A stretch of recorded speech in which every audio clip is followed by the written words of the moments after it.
So hello everyone, welcome back to another video. তো কথা বলবো প্রাথমিক দুটো আপডেট নিয়ে, যেটা বাংলা আগামী দিনে আমাদের কাজ হয়ে উঠবে, মানে বড় বিগ স্কেলের কাজ হয়ে উঠতে পারে। এবং সেই কাজগুলো নিয়ে অডিয়েন্সের মধ্যে এখন থেকে এত লেভেলে অ্যান্টিসিপেশন ক্রিয়েট হয়ে গেছে যে সেটা বলার নেই।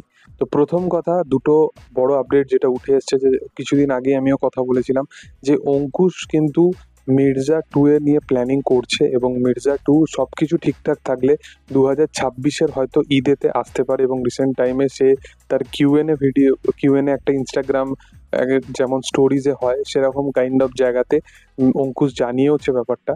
এবং এর সাথে সাথে অঙ্কুশের এবছরে কিন্তু আপাতত কোনো ছবি নেই। শুভশ্রী গাঙ্গুলির সাথে তাদের অনেক দিনের শ্যুট কমপ্লিট হয়ে যাওয়া ছবিটার নাম বোধহয় পাখি এরকম ছিল। তো সেই ছবিটা শ্যুট কমপ্লিট হয়ে গেছিল, এবং সেই ছবিটা কিন্তু এই বছরই আসার কথা ছিল। এবং এই ছবিটায় যতটা শোনা যাচ্ছে যে এটা নাকি অঙ্কুশের লাইফ টাইম বেস্ট কাজ হতে চলেছে। তো সেই কাজটা কিন্তু এই বছরেও আসছে না, কিছু প্রবলেম দাঁড়িয়ে যায়, কিছু রাইটস পাওয়ার বা কিছু এরকম কাইন্ড অফ প্রবলেমের কারণে এই কাজটা কিন্তু আবার শেলফড হয়ে গেছে। তো জানি না কাজটা কবে আসবে, কিন্তু এর সাথে সাথে অঙ্কুশকে এবছরে আমরা মির্জাতেই দেখেছি, এবং আগামী বছরে হয়তো আমরা একটা কমেডি ছবিতে দেখতে পেতে চলেছি। মানে কমেডি, মানে যেরকম জনরার অঙ্কুশ অনেক রকম কাজ করেছে, এবং তার কমিক টাইমিং খুব ভালো। যদি ভালো কোনো স্ক্রিপ্ট হয় তাহলে সে দারুণভাবে পুল আপ করতে পারে জিনিসটাকে। যদি আমরা শিকারপুরে দেখি, ওখানে একটা সাটেল কমেডি ছিল, তো সেই জায়গাটা কিন্তু সে ভালোভাবে নিভিয়েছিল।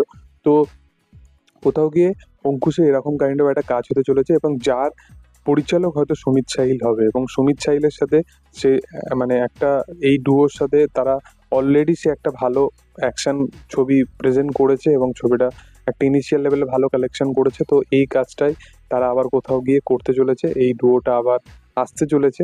তো দেখার যে সেটা কেমন হয়। সুমিত সাহিল এবং অঙ্কুশের বানানো একসাথে কমেডি ছবি যদি আসে, তো আমি বিশালভাবে এক্সাইটেড হব। এর সাথে সাথে জিতের আমরা সকলেই জানি যে আপকামিং ছবি খাকি আসতে চলেছে, এবং খাকি ছবিটা নিয়ে, খাকির যে সিরিজ আসতে চলেছে, এবং খাকির সিরিজ নিয়ে কিন্তু অডিয়েন্স বিশালভাবে এক্সাইটেড হয়ে আছে। তো এই সিরিজটা 2025-এর আগে আসবে না আমার যেটা মনে হয়, কারণ এখন অবধি কিন্তু খাকির সেই লেভেলে কোনো আপডেট উঠে আসেনি। কিন্তু এর সাথে সাথে জিতের আগামী ছবি, মানে যেটা বাংলা কমার্শিয়াল কাজ হতে চলেছে, একদম মাস কমার্শিয়াল যেটাকে বলে, সেটার নাম হতে চলেছে, এখন অবধি যে টাইটেলটার নাম উঠে আসছে আপডেট ওয়াইজ, সেটা হচ্ছে রেবেল বলে। এই কাজটাতে শোনা যাচ্ছে যে জিতের ট্রিপল ক্যারেক্টার থাকতে চলেছে।